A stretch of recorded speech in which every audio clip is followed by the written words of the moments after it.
Coca-Cola.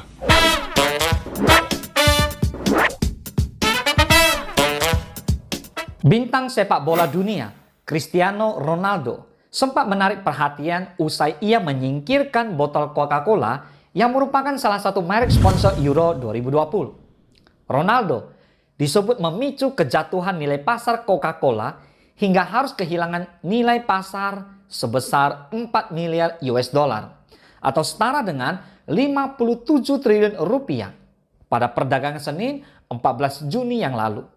Menurut saya, tidak tepat bila Cristiano Ronaldo disebut sebagai penyebab tunggal perusahaan sebesar Coca-Cola kehilangan 4 miliar US dollar karena sarannya untuk meminum air putih.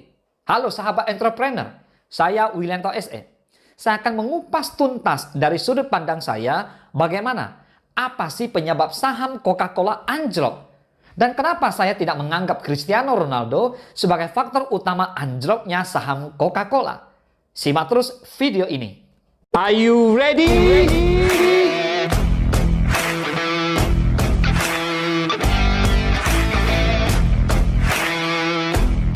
Kejadian tersebut hanya salah satu faktor minor saja yang terjadi bersamaan dengan beberapa faktor lainnya.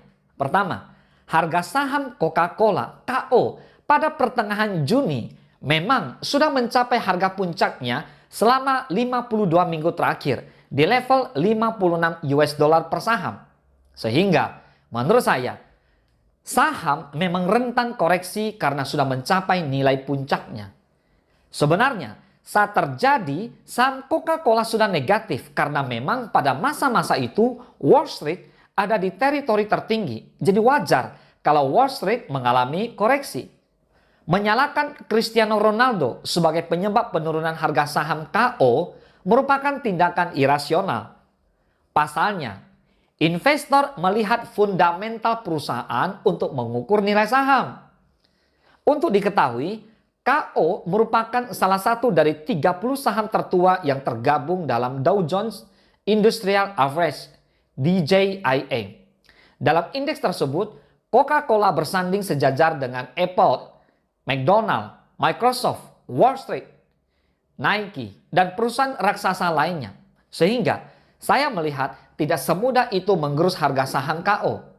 Kalau ini Cristiano Ronaldo menggeser botol dijadikan landasan, nanti acuan fundamental tidak lagi jadi landasan. Nanti bisa saja artis lepas topi merek tertentu lalu harga saham turun. Ini irasional. Perlu Anda ketahui, memang indeks Amerika Serikat tengah mengalami koreksi akhir-akhir ini. Namun, insiden Cristiano Ronaldo terjadi sebelum itu. Namun, jika kita berbicara mengenai faktor pengaruh seorang Cristiano Ronaldo sebagai pesepak bola atau bisa dikatakan influencer sosial media, pemindahan botol oleh Cristiano Ronaldo berpengaruh besar terhadap penurunan harga saham KO. Pasalnya, Ronaldo memiliki basis penggemar yang besar. Di Instagram saja, ia memiliki 302 juta pengikut. Salah satu akun dengan pengikut terbanyak di dunia. Di era digital ini, menurut saya, menilai besar pengaruh toko tenar atau influencer sebagai alat marketing atau sebaliknya. Bagai pisau bermata dua, influencer bisa menjadi berkah atau musibah bagi perusahaan. Ini jika dilihat dari sisi faktor Cristiano Ronaldo sebagai seorang influencer. Kenapa demikian? Kita ambil sebuah contoh. Penjualan McDonald's yang meroket berkat kerjasama perusahaan dengan band K-pop BTS. Korelasinya pasti ada. Karena untuk menaikkan penjualan butuh influencer. Efek negatif dari Ronaldo, pengikut dia salah satu terbesar di muka bumi, 300 juta lebih. Walau merugikan perusahaan, menurut saya, tindakan Ronaldo tidak serta-merta membuat perusahaan merugi hingga 4 miliar US dollar. Bisa sebagian saja, itu kan dihitung berdasarkan penurunan kapitalisasi pasar. Tapi efek penjualannya kan belum tahu. Minimal, Coca-Cola iklan di Euro 2020 tujuannya menaikkan omset. Begitu ada pernyataan Ronaldo, pasti dirugikan. Fakta di lapangan, pemberitaan mengenai efek Ronaldo membuat Coca-Cola merugi 4 miliar US dollar menjamur di berbagai media pemberitaan. Bahkan, beberapa sumber menyebutkan bahwa satu orang dari negara yang relatif kecil mampu menenggelamkan perusahaan multinasional asal Amerika Serikat. Tapi ada juga yang memuji pengaruh Ronaldo dan meminta para perusahaan untuk memperbaiki pemasaran mereka. Begitu banyak dugaan ini dibangun di atas premis yang goyah. Jika tidak salah, peristiwa tersebut mengungkapkan pentingnya berpikir kritis bagi para pemimpin bisnis dan masyarakat pembaca, terutama saat ini. Memang, pada saat konferensi pers dihelat, nilai kapitalisasi Coca-Cola terjun kurang lebih 4 miliar US dollar. Kendati begitu, masih ada beberapa faktor lainnya yang mempengaruhi penurunan kinerja. Jika Anda cukup teliti, pada Senin tanggal 14 Juni yang lalu, harga saham Coca-Cola sudah mulai melemah pada pukul 9.30 waktu setempat. Pada waktu pukul 9:40 harga saham sudah menurun 1,6%. Dan kapitalisasi pasarnya turun ke posisi 238 miliar US dollar. Turun 4 miliar US dollar dari hari yang sebelumnya. Lah kok bisa?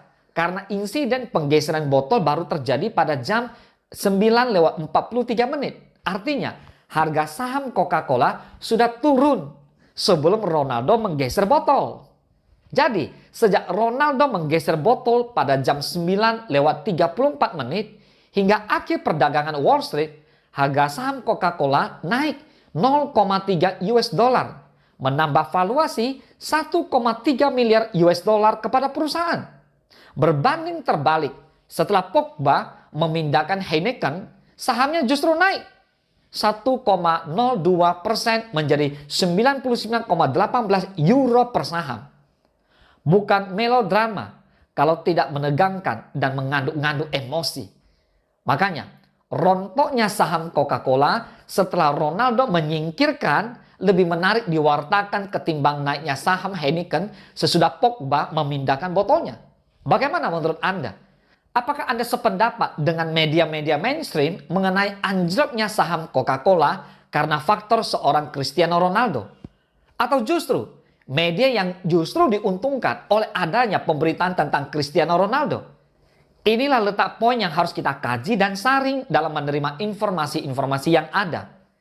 Kita juga harus lebih teliti dan detail dalam mencerna berita-berita yang saat ini belum tentu sesuai dengan situasi yang sebenarnya terjadi. Baik, jika Anda ingin mengetahui seputar bisnis, investasi, aset, dan manajemen bisnis apa saja yang ingin Anda ketahui, silakan tinggalkan komentar Anda di bawah ini. Saya akan menjawab setiap pertanyaan Anda di video selanjutnya. Salam sukses, dahsyat!